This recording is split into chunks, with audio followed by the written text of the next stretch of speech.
92,5 Maestro FM House with the Sound. Halo, apa kabar Anda, Sobat Maestro? Iya, menemani aktivitas Anda apapun hari ini ya. Senang sekali kami bisa hadir bersama-sama dengan Anda. Nah, Sobat Maestro, dunia mengakui bahwa kekuatan musik itu sangat luar biasa ya. Di samping itu bisa menenangkan hati, bisa juga sebagai proses healing begitu ya. Bukan hanya sebagai sebuah karya seni dan hiburan, tetapi banyak sekali manfaatnya. Nah, sekarang saya sudah bersama dengan satu kelompok musik yang buat saya ini sangat unik ya. Semuanya kelompok musik ini dari alat gesek, begitu ya. Nah, seperti apa?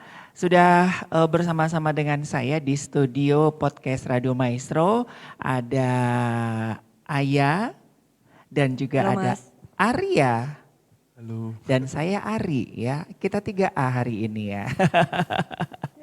Iya, grup musik atau grup apa ini kalau aku bilang ya? Ini orkestra sih. Orkestra ISO. Aduh Orkestra gesek. kayak opa-opa Korea ya. ISO, apa? Bisa diceritakan ISO itu apa nih? ISO ini kepanjangannya sebetulnya Acacia Youth String Orchestra. Jadi kami Acacia Youth String String Orchestra. Orchestra. Oke. Ya. Kami isinya ya karena namanya string orchestra, isinya alat gesek semua. Alat gesek semuanya. Betul. Jadi nggak ada alat yang dipencet, Oh, tidak ada. dipetik, nggak ada. Tidak ada yang Oke. ditiup juga, tidak ada. Ya Oke. mungkin di masa depan pengen sih bikin seperti itu ya. Tapi saat ini Tapi ini kami udah cukup orkes unik gesek. loh karena satu-satunya ya kalau saya bilang ya alat gesek ini satu-satunya atau orkestra ini kalau dari ISO sendiri Kalau saat ini di Bandung kami satu-satunya orkestra satu-satunya gesek. kan? Iya. Iya kan biasanya kan ada yang dipukul, ada yang dipetik, ada yang dicubit, ada yang dicolek, ada yang ditoel. Iya kan ada tuh angklung toel. Oke, memang ini konsepnya mau dibuat alat gesek semuanya? Iya betul. Sebetulnya berangkatnya awalnya sejujurnya karena keterbatasan sih Mas. Oke. Karena untuk membuat orkestra yang mainin musik klasik tapi alatnya lengkap itu mencari alat dan pemainnya menantang sekali Betul, sebetulnya. Terutama betul. di kota Bandung. Betul, Memang. Jadi betul. pertamanya berangkat dari keterbatasan itu sih. Tapi ternyata memang malah menghasilkan suara yang apa ya kalau kita bisa bilang Harmonisasi lebih indah begitu ya. khas gitu. Untuk strings, untuk alat gesek itu memiliki keterbatasan tapi juga keindahannya yang tersendiri. Justru itu yang tidak dimiliki oleh orkestra lengkap begitu ya. Semacam itulah. Saya kemarin dengar gladi bersihnya dan itu ada teman-teman yang bilang, aduh kayaknya kita dengerin CD ya. Dan itu benar-benar indah gitu. Jadi keterbatasan ini artinya tidak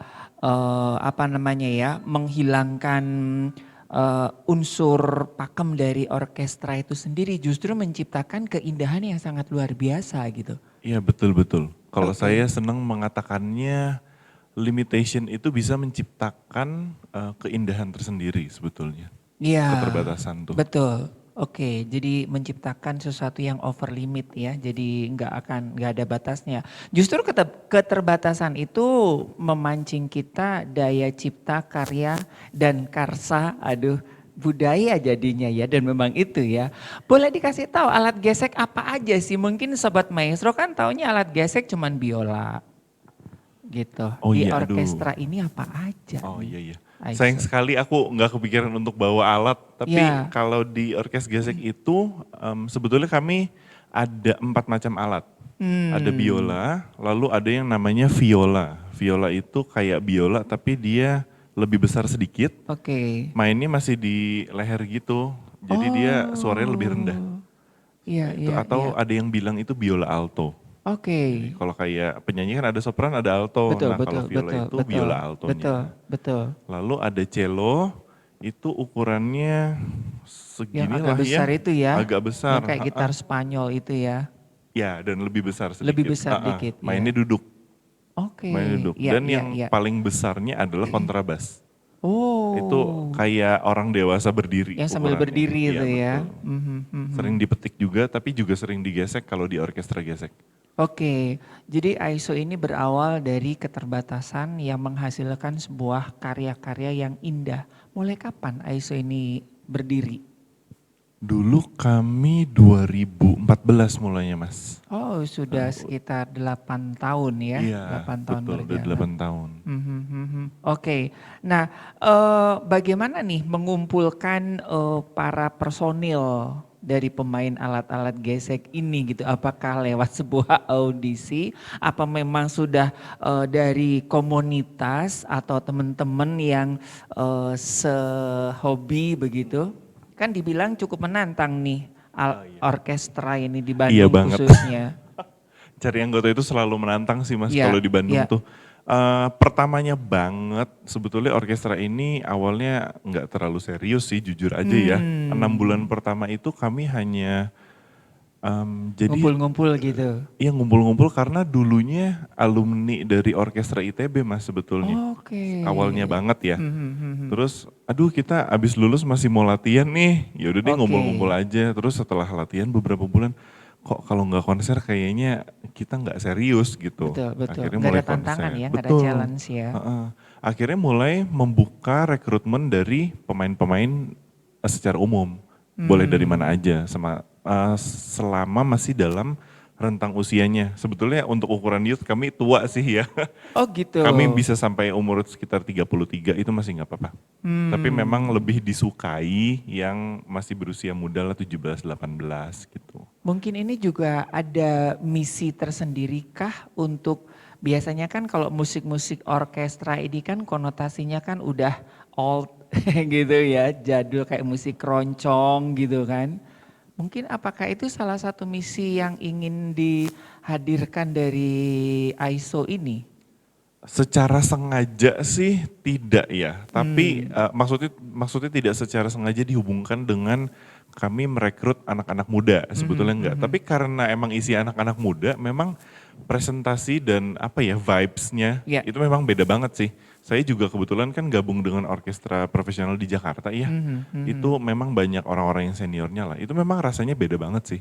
Dari Ya. cara kita latihan, cara kita berkomunikasi, berdiskusi sampai ke kemasan konsernya dan isi konsernya. Jadi ternyata memang beda banget.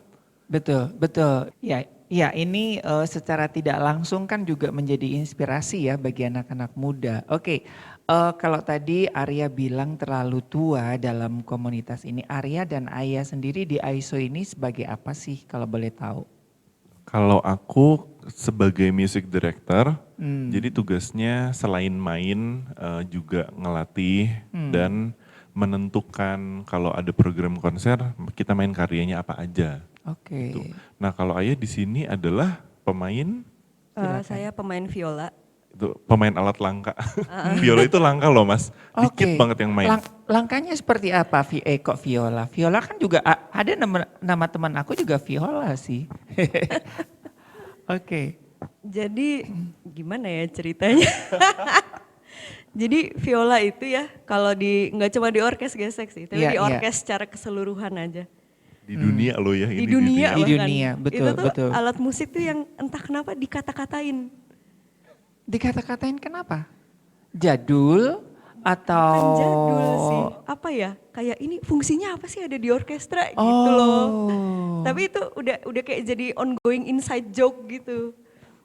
Si viola itu. Jadi kayak kalau di musik dangdut itu kayak kecerek-kecerekan begitu kali ya. Mungkin iya ya, Mungkin sih, diledek tapi sebetulnya kalau nggak ada orkesnya nggak bisa jalan. Nggak kan? jalan. Iya betul. Iya. Oh. Atau kalau kayak di musik rock tuh biasanya kan basis ya. Basis. Kayak, basis ngapain Iya sih cuma gitu. tang Tuh. tung tang tung tang tung bikin ribet gitu kan. Iya. Tapi justru itu ya, jadi itu yang mendirect semua musik yang ada di orkestra itu kah? Kalau untuk kasus bass bass gitar di musik rock sih iya, tapi kalau di orkes fungsinya beda sih ya. Tapi Betul. tapi viola itu tuh semacam, nah jadi gini, Ayah ini sebagai selain pemain viola sebetulnya dia juga komponis. Komponis. Iya, dia juga Oh, menulis karya. oke. Dia menulis karya untuk orkes dan macam-macam ya, nggak cuma orkes ya. Nggak Ya. cuma orkes sih. Oke. Nah, kalau oke. menurut Ayah, kalau kayak viola di orkes gesek itu kepentingannya apa tuh? Dia tuh ngasih middle voice. Oh. Jadi kalau misalnya cuma ada violin nih, terus kita langsung ke cello dan bass, nah itu tangannya tuh kopong Kopong, jadinya. oke, Heeh, oke. gitu. Jadi apa ya, mengisi kekosongan dari apa namanya ya, menjembatani begitu ya. Iya, Jadi kalau bisa dibilang rangkaian gitu. bunga itu ya, aku kan biasanya merangkai bunga ya, disuruh itu kan hampir sama kan di sela-selanya kan justru itu indah-indah tapi tengahnya kosong itu kan jadi nggak indah gitu Betul, ya. betul, betul. Oke. Nah, sejak kapan Aya menggeluti dunia musik orkestra ini? Sebenarnya tuh main dari tahun 2010, Hmm, tapi waktu itu aku belum main viola, masih oke, main violin. oke. Ya itu biasalah viola kan biasanya Betul, betul. asalnya Adik dari main kakak ya. violin. Gitu. Terus itu main violin dari 2010 di orkes ITB. Mhm. Nah, terus mulai tahun berapa ya? Mulai tahun berapa sih? Kayak suka ngaransemen terus apa sih? Udah berapa lagu? Berapa lagu yang dikomposisi yang diciptakan? Sebentar, ngitung dulu. Sebenarnya belum banyak banget. Kalau kayak aransemen dan segala macam itu kan mungkin sekitar tahun 2012 ya. Cuman kalau ngompos yang benar-benar original itu baru mulai bangetnya tuh tahun 2017. Tapi itu baru kayak satu lagu dan itu gara-gara ada temen yang minta. Oke. Jadi tolong bikinin dong karya gitu. Ya udah aku waktu itu bikin buat solo piano kan. Mhm. Tapi kayak belum mikir untuk mau jadi komponis gitu. Jadi udah aja bikin iseng. Nah terus kayak nggak pernah bikin lagi tuh sampai 2018. Nah, Oke. itu baru udah mau jadi komponis, gitu. Komponis. Jadi 2018 bikin, cuman bukan klasik karyanya. Oke. Jadi bikin kayak album gitu. Mhm. Emang ada influence dari klasiknya banyak. Betul. Cuman bukan yang kayak bikin buat orkes, tapi lebih kayak settingnya lebih kayak band gitu lah. Oke. Jadi instrumennya ada piano, ada alat gesek beberapa, terus ada gitar, drum kayak gitu.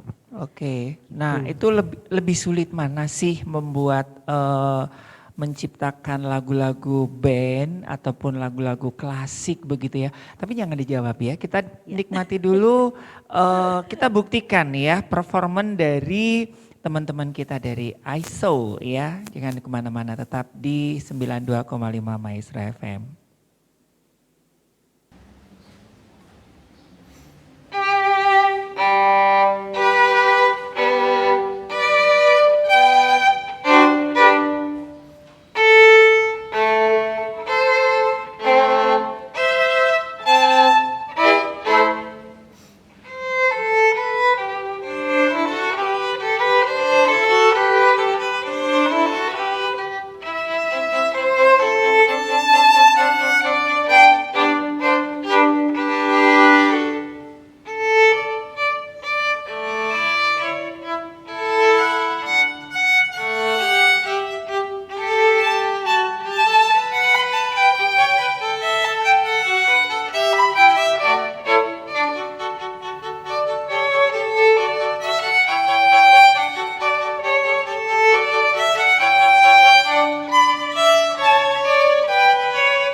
92,5 Maestro FM House with the Sound, masih bersama rekan-rekan dari ISO ya. Acacia Youth String Orchestra ya. Dan tadi kita sudah melihat begitu indahnya lagu yang dimainkan begitu ya, performan begitu ya. Nah, Ayah tadi sempat saya tanya begitu, lebih susah mana menciptakan lagu-lagu klasik itu kan kayaknya aku mah kepikirannya tuh yang Beethoven, yang lagu-lagu notnya itu aduh yang super susah dipahami oleh makhluk hidup begitu. Lebih susah. Sebenarnya itu memiliki kesulitan yang berbeda kalau menurut aku. Kalau misalnya settingan band itu, kan kalau zaman sekarang banyak tuh istilahnya bedroom composer. Iya. Nah, jadi kesulitannya tuh lebih ke memproduce musiknya. Jadi kayak ini soundnya bakal enak didengar apa enggak gitu. Karena emang bukan untuk live kan biasanya. Iya. Jadi ya konsernya lebih ke situ, terus ke mungkin nyari sound dan segala macam, dan bukan di mungkin teknik kayak komposisi dan aransemennya bisa lebih simple. Bisa, walaupun ya bisa lebih ribet juga tergantung keinginan. Sedangkan kalau misalnya untuk klasik, biasanya kan untuk di-perform kan. Betul. Nah jadi kesulitannya adalah itu kita mesti mikirin ini kalau ditampilin pemainnya kuat apa enggak. Kita nulisnya buat siapa dan untuk ditampilin di mana. Lebih ke situ kesulitannya. Oke. Jadi tidak hanya dari kekuatan kata-katanya aja ya, tapi juga kekuatan musiknya yang akan disampaikan gitu ya. Betul. Iya betul ya, karena memang nggak mudah ya kalau di klasik itu kan kayaknya bahasanya itu kan harus dalam ditambahin dengan atau seperti apa? Apakah sama kalau misalkan yang tadi bedroom composer kan lagi jongkok langsung oh jadi deng gitu kan. Tapi kan kalau di orkestra kan nggak segampang itu kan.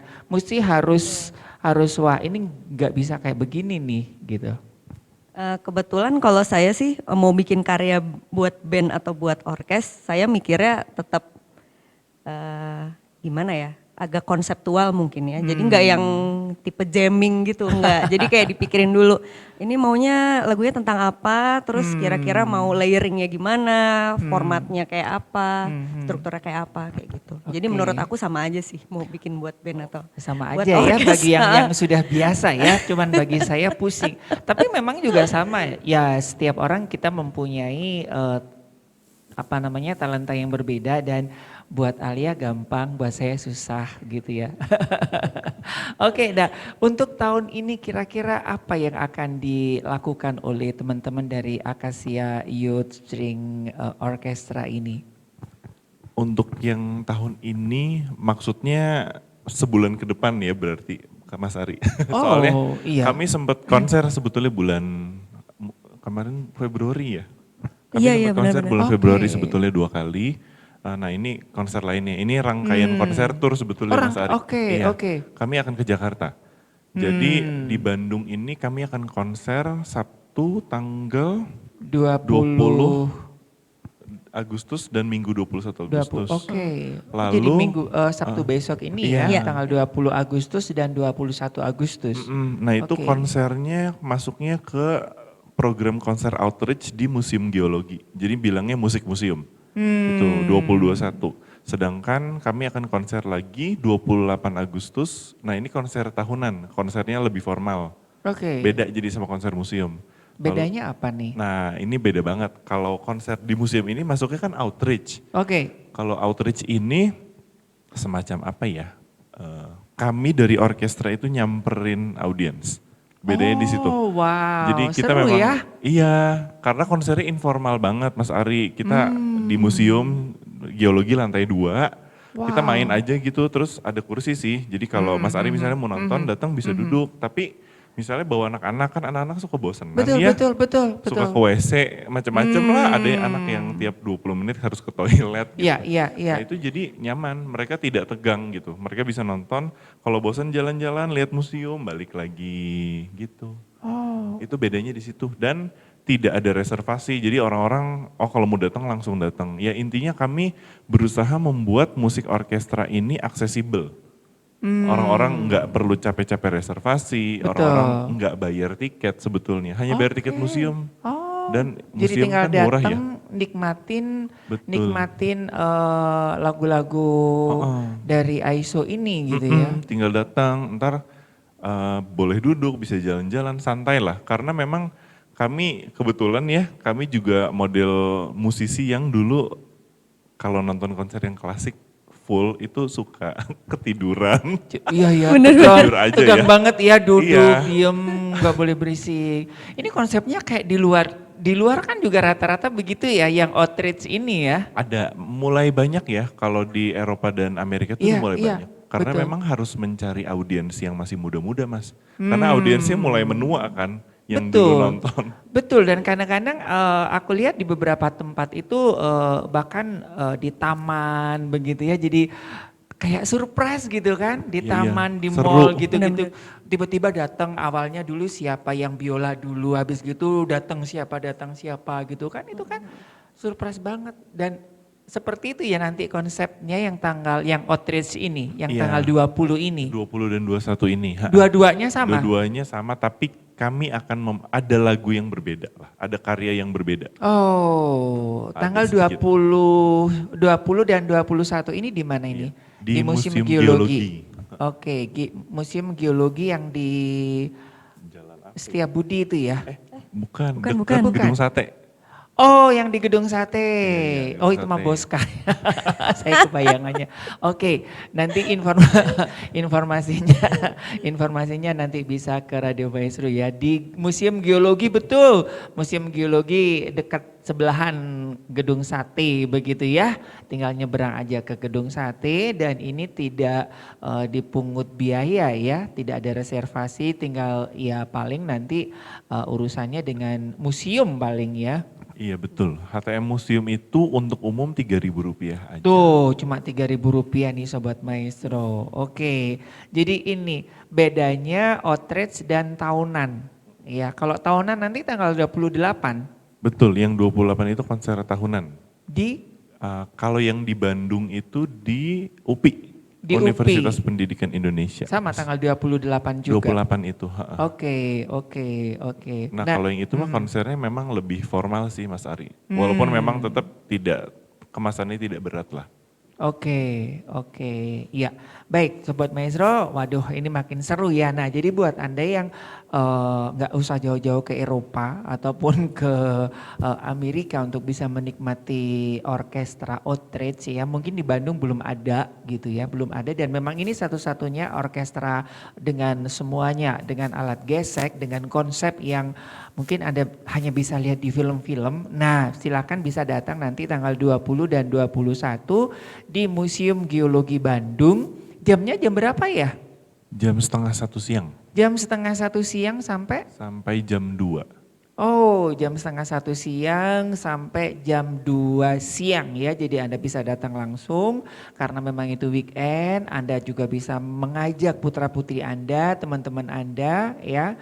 Jadi Anda juga bisa mengedukasi mereka dengan Museum Geologi dan juga menikmati alunan orkestra dari AISO. Jangan kemana-mana, kita nikmati ya persembahan manis dari AISO berikut ini.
92,5 Maestro FM House with the Sound masih bersama-sama dengan rekan-rekan Acacia Youth String Orchestra, dan tadi kita sudah menikmati satu persembahan yang indah sekali dan mengingatkan Sobat Maestro ya yang ingin menikmati satu sajian yang berbeda ya, konser yang outreach ya, Anda bisa datang nanti hari Sabtu dan Minggu tanggal 20 dan 21 di Museum Geologi Bandung dari jam 12:30 sampai jam 2 siang. Ini nggak harus reservasi yang jelimet ya, Anda tinggal datang langsung bersama keluarga, bersama teman-teman ya, daripada weekend yang nggak puguh ya, boleh menyaksikan keindahan ya. Bagaimana sih teman-teman dari AISO ini menghadirkan karya-karya yang sangat luar biasa. Nah, ini adalah salah satu agenda ya. Ini beda ya dengan agenda tahunan ya. Kalau satu tahun itu berapa acara atau pagelaran nih, Bang Arya? Normalnya ya kalau lagi nggak COVID, karena kemarin pas COVID kami sempat off sebetulnya. Tapi karena sudah normal harapannya bisa kembali kami ada konser tur tahunan. Biasanya sih dulu ke Jakarta dan Tasikmalaya. Tapi kali ini ke Jakarta aja sih, jadi Bandung Jakarta. Lalu kami selalu ada konser anak. Konser anak ini sebetulnya mainnya musik klasik sih Mas. Tapi musik klasik itu kita bikinin cerita, terus kita bikin narasi, kita bekerja sama dengan narator profesional, bacain cerita dan ilustrator. Jadi nanti sambil nonton tuh ada cuplikan musik, sambil ngelihat gambar, sambil ada cerita. Lalu di akhir ada kayak semacam drama musikal gitu ya. Betul, tapi nggak ada yang acting gitu. Jadi tujuannya lebih ke anak-anak dikasih space untuk berimajinasi ketika mendengarkan. Sebetulnya kan kalau kita dengar musik klasik karena tidak ada lirik sebetulnya kita harus punya space di kepala kita untuk berimajinasi. Kita lagi dengar apa? Oh ini kayak pemandangan bintangnya, ini kayak pemandangan di laut ya atau apa gitu. Nah, wah kita itu keren banget space tuh. itu. Betul, dan itu anak-anak bisa dengan semua imajinasinya begitu ya. Betul. Menurut kami itu usia yang tepat sih SD SMP itu harus udah diintroduksi dengan musik-musik yang harus memicu imajinasi. Itu konser anak tuh. Nah kalau selanjutnya kami juga punya agenda. Musik museum itu setiap tahun juga Mas. Musik museum itu setiap tahun dan isinya selalu ada orkestra dan musik kamar. Maksudnya? Ini bahasanya aneh-aneh ya.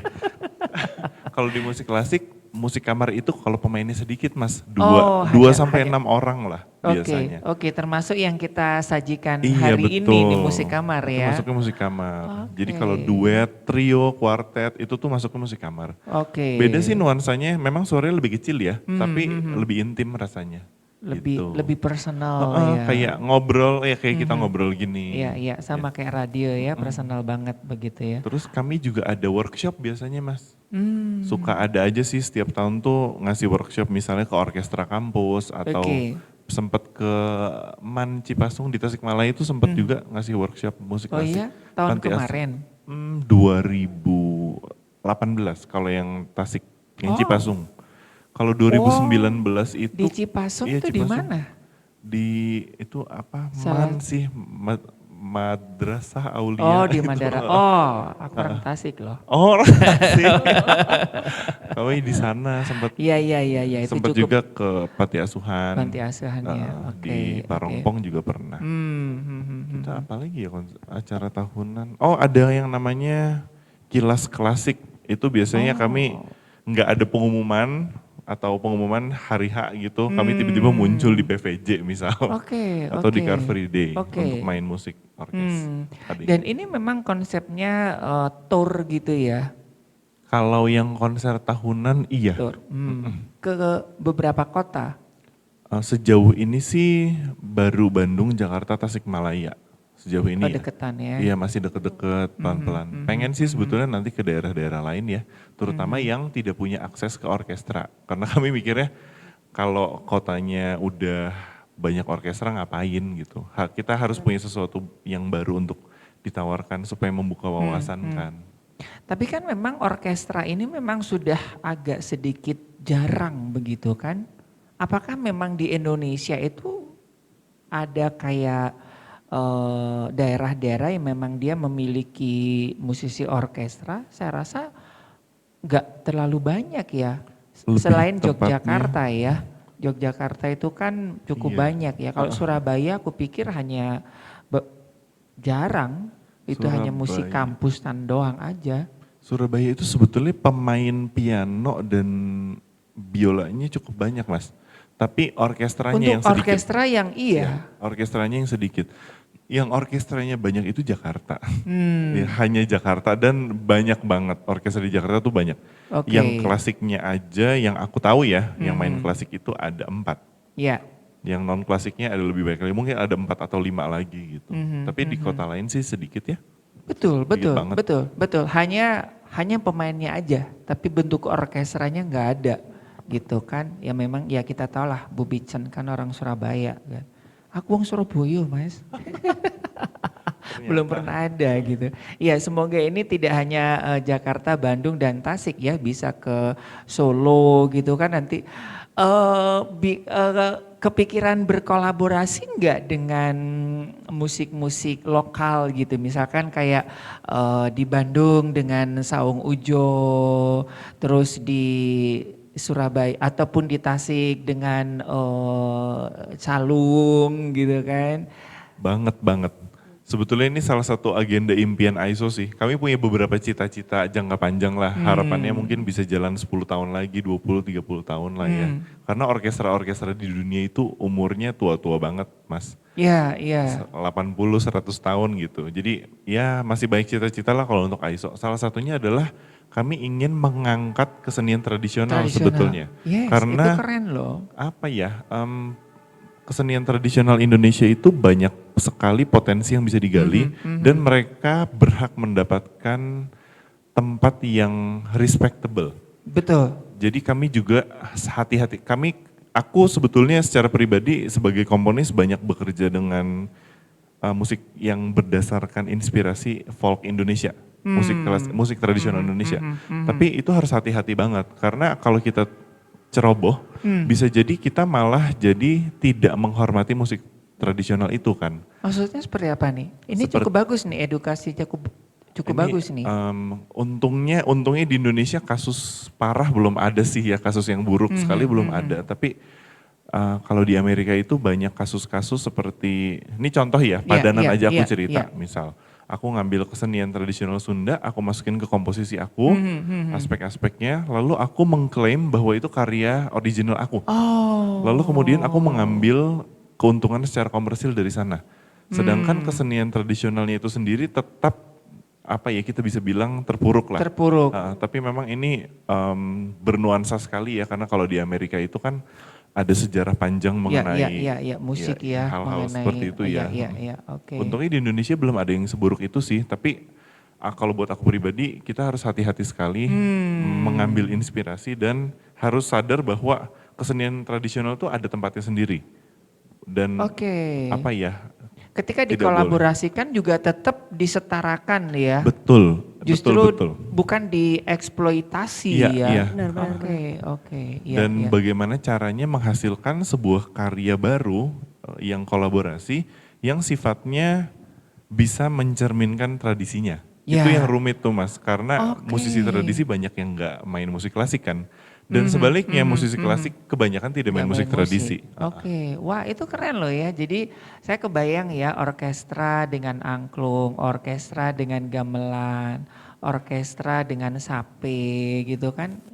Sape kan udah lumayan mendunia ya sekarang ya orang-orang dari Dayak itu ya. Orkestra dengan Tifa, dengan Papua, wow itu keren. Itu baru ini ya, baru Bang Aji MS aja yang berhasil. Oke, nah untuk lagu-lagu yang akan dibawakan di konser museum ataupun di konser tahunan besok nih, boleh kasih spoilernya enggak? Harus ini lagu-lagu yang berat kayak lagu-lagunya Chopin, lagu-lagunya Mozart yang aduh gitu. Atau kan lagu-lagu yang kekinian gitu. Ini menarik juga nih untuk dibahas nih Mas Ari, karena ketika kita bilang Chopin berat, Beethoven berat, aku setuju. Ya. Padahal aku musisi klasik. Karena sebetulnya musik-musik klasik itu berat disebabkan oleh tradisi penulisannya berbeda sekali dengan tradisi musik yang kita dengar sehari-hari. Sebetulnya karena masalah exposure sih ya. Jadi Iya, iya benar. orang tuh sebetulnya ada penelitiannya bahwa impresi musikal itu sangat dipengaruhi oleh exposure musik yang dia dengar. Jadi wajar Oke. kalau orang Indonesia dengar musik klasik lalu, hah ini apa sih gitu. Itu kami ngerti banget pokoknya lah. Kami berdua ngerti banget Iya. karena kami tertidur di aula konser. Jadi kalau untuk konser AISO ini museum dan konser tahunan beda program ya. Oke. Nah kalau yang konser museum ini ada musik klasiknya, ada Mozart, lalu ada Rameau itu komponis Perancis dan ada juga Handel, komponis Inggris. Lebih soft ya kalau handle itu ya. Handel Atau justru sama-sama berapi-api tuh, yang- tapi seru.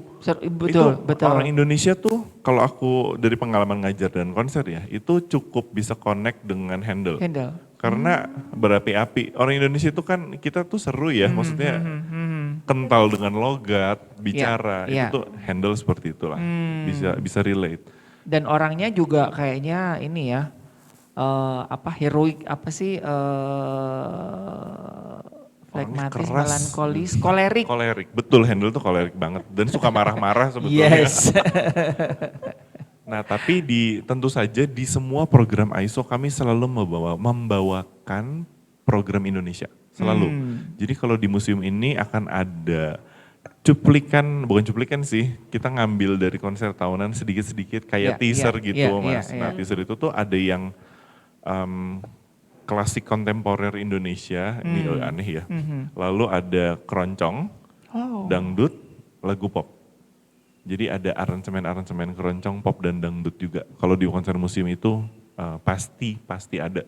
Jadi Dangdut semua wajib. aliran musik yang ada yang biasa didengar Iya. orang Indonesia ada di Betul, situ, betul. begitu ya. Dan folk juga. Kebetulan untuk yang kali ini kami bawainnya Melayu dan Bali. Gitu. Kalau untuk konser tahunan sih programnya semuanya all Indonesian. Semuanya. Dari awal sampai akhir tidak ada komponis barat. Jadi nanti akan ada komposisi saya, komposisi Aya, lalu yang program-program folk, pop Indonesia. Gitu. Orang kan selalu berpikir bahwa musik klasik ini kan komposisinya adalah orang luar negeri gitu. Emang ada orang Indonesia? Oh ada banget. Ini isu yang Harus kami dipatahkan lihat ya, ya. kami melihat bahwa pandangan orang Indonesia terhadap musik klasik itu terlalu berpusat pada Barat. Iya. Padahal sebetulnya ternyata komponis Indonesia itu ada juga loh yang menulis musik yang klasik lah, atau ada orang yang suka menyebutnya musik sastra. Jadi tidak melulu folk, tidak melulu pop gitu. Kami tidak bilang klasik itu lebih baik ya, tapi ada yang nulis. Sebetulnya dari dulu ada loh Mas, tapi nggak terkenal seperti Trisuci Kamal, Mohtar Embut, itu kan menuliskan sebetulnya musik klasik Indonesia. Dan dengan gaya Indonesia gitu. Nah Aya ini salah satu yang menulis untuk konser tahunan ini. Nanti akan ada karya Aya itu ada 4 yang diperdanakan di konser ini. Gitu. Yang Sabtu dan Minggu ini? Atau yang di konser tahunan nanti tanggal Sebetulnya 28? hitungannya sih ya resminya di konser tahunan, tapi nanti akan ada Tunggu surprise. aja tanggal mainnya. Oke, iya. Kalau mungkin di Indonesia ngomongin lagu-lagu klasik itu kan kayak lagu-lagu hymn gitu ya, lagu-lagu kemerdekaan gitu ya. Tadi disebut Bapak Embut tadi itu kan, dan itu kayaknya himne semuanya gitu kan. Oke. Nah, untuk konser tanggal 20 dan 21 ini berbayar atau seperti apa nih? Bisa supaya Sobat Maestro nggak bingung nih gitu. Apakah memang ini betul-betul free atau seperti apa nih Bang Arya? Kalau untuk 20 dan 21 itu konser museum itu totally free. Benar-benar tidak ada bayar sama sekali. Untuk konser tanggal 28 yang konser tahunan itu ada 2 macam tiket. Yang reguler dan VIP. Kalau reguler itu donasi sukarela. Karena kami pengen orang-orang yang memang kesulitan untuk bayar bisa tetap Bisa nonton. tetap nonton. Oke. Jadi kalau misalnya memang iya kesulitan secara finansial bisa datang dan sebetulnya tidak ngasih donasi juga bisa. Dan ada tiket VIP yang mengharuskan donasi minimum 100.000. 100.000. Jadi buat teman-teman yang mungkin punya dana lebih dan ingin mendukung seni, istilahnya semacam subsidi silang lah, itu bisa beli tiket VIP. Gitu. Itu informasinya dapat dari mana? Bisa dicek, kayaknya paling gampang sekarang Instagram Di kali ya. Instagramnya ya. Ada IG-nya AISO itu AISO Bandung. AISO Bandung. AYSO langsung Bandung atau ada Bandung ya?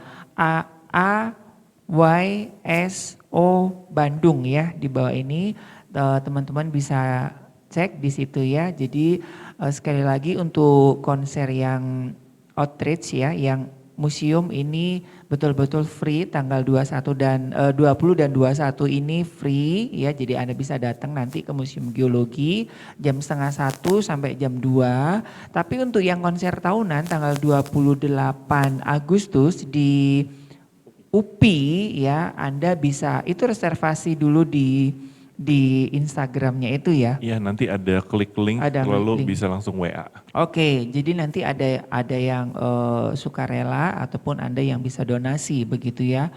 Minimal 100.000 ya. Jadi buat Anda yang ingin mendukung ya perkembangan musik khususnya ini milik Indonesia, Anda wajib nih ya Sobat Maestro.